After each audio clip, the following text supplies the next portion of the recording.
Clouds to sunshine on Thursday. Good Wednesday night, East Tennessee. David Aldrich, Captain Accurate here from the Captain Accurate Weather Command Center. Well, we did it. We hit 69 degrees today. No, we didn't. Yes, we did. Now, some were warmer, like Sevierville, 72, but some were cooler, like Wartburg at 58.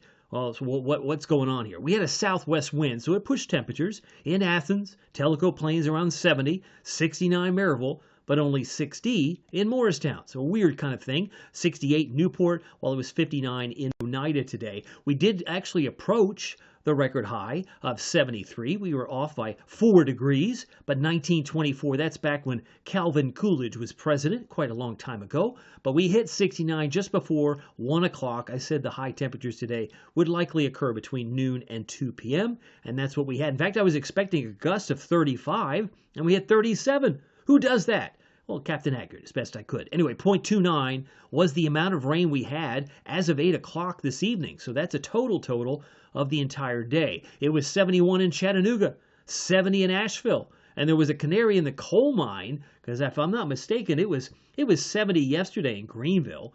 I said we have a good chance to get in the upper 60s, and it was 73 in Greenville today, 75 in Birmingham, Alabama. Probably felt more like spring in some of those locations. Now, with low clouds and some rain in the area, some fog may still persist this evening, and it is still in the forecast in the overnight period. But I want to show you the radar as we get just around the 8:30 time frame. Most of the showers are around Gatlinburg, maybe near Cosby, Newport, Cocke County, Greene County, and it's trying to move out of the Knoxville area. So this is going to taper off this evening. Here's a review of the thunderstorms. And yes, I do say thunder. We had that during the course of today.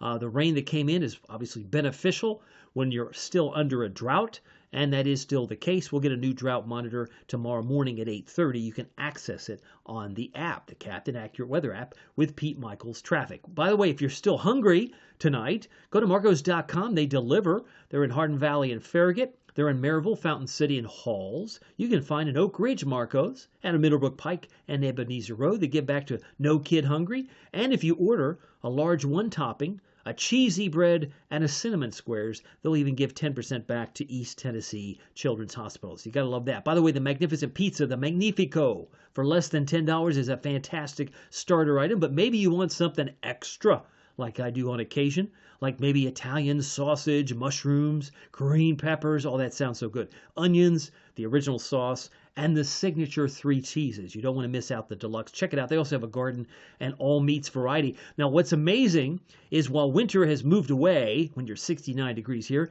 you think, what winter? Well, there's plenty of it going on in North Dakota right now. In fact, Minnesota, winter storm warnings in pink, winter weather advisories, and they've got some strong winds, high winds in South Dakota tonight and into the day tomorrow morning. So they're keeping an eye on winds and snow well to the north, but that's not going to affect us in the short term. We will get colder for the weekend, so be prepared for that. Meanwhile, we picked up now 3.92 inches of rain. That is a current number through the 8 p.m. time frame. That puts us to 54.30 inches of rain for the year. So we're in excess. We have a surplus of 4 1/3, 4.31 to be precise. But why are we talking about drought? It's because we were so dry the last couple of months. October was like the opposite of September, because September we got the Helene rains and put up about 6 1/3 over the airport. But October was the third driest October on record, with only 0.08 inches. So it was very dry in October, and we're still kind of playing catch-up at this point in that regard. The Earth is tilted, as many of you know, at 23.5 degrees. That's what gives us our seasons, building to the fact that it is time to say season's greetings. We talk about the winter solstice that occurs this Saturday at a very precise time, I might add. It's at 4:20 in the morning, where the Earth's axis is tilted away from the sun. It gives us the shortest day, longest night in the northern hemisphere. So we can anticipate this Saturday to be the shortest day, and we can anticipate some colder air moving in place as well, just coincidentally. We want to also talk about the Vols forecast. Big game, obviously, on Saturday. It's not at Neyland, but boy, if it were, we would have better weather in terms of the temperature, because it's going to be harsh.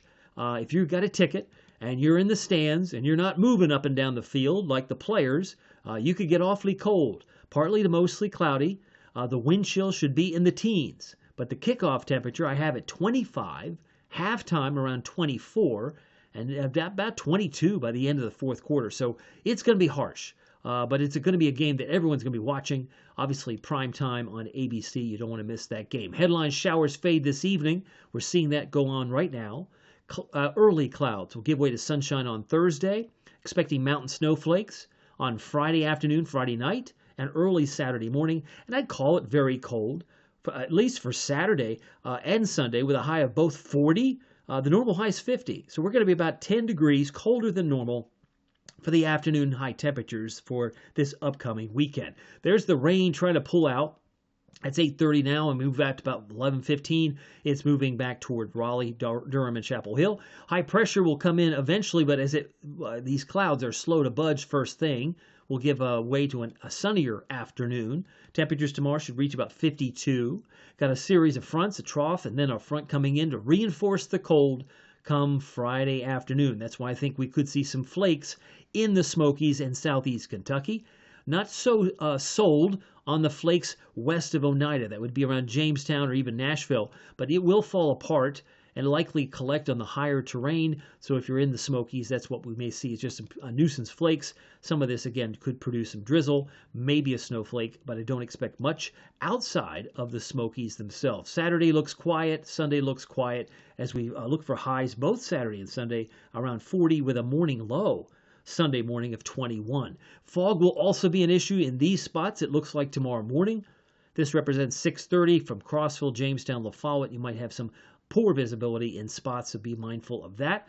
But for tonight, let's get to your forecast. Down to 37. It will be sharply colder, but by the time we get to 37, all of the rain should be long gone. Clouds and some fog. Winds will be slowing down to 5 to 15, if not 5 to 10 overnight. Down to 32 for Crossville, Wartburg, and say Jamestown. Looking for a low tomorrow morning in Morristown, 36. 36 for La Follette, Maynardville, Sharps Chapel, and Seymour, and 34 for Oak Ridge, Clinton, as well as Norris. Thursday's high, 52. Clouds to sunshine, cooler afternoon, and winds 5 to 10 out of the north-northeast. Here's your Captain Accurate Weather Authority 7-day forecast with Christmas Eve and Christmas Day in view. 49 for Friday, mix of sun and clouds, but then we'll throw in those flakes, about a 30% chance.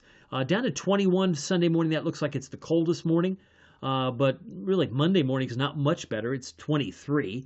And then we're up to 26 on Christmas Eve morning before we have the potential for some rain showers. Not real sold on the quantity of rain on Christmas. It might be a late bloomer like it comes in the afternoon, but we'll be watching that from the west. I have Christmas now at 54 versus the weekend when we are at 40. By the way, if you haven't downloaded the free Captain Accurate Weather app, I hope you'll do so with Pete Michaels Traffic, the best traffic reporter in East Tennessee. You get not only his traffic reports, but you get all the National Weather Service alerts, plus 3 extras, plus lightning, plus power outages, air quality alerts, as well as an improved satellite mapping. I think you'll love it, so check it out. And I'll be live streaming tomorrow morning on Thursday. We'll see you then. Take care.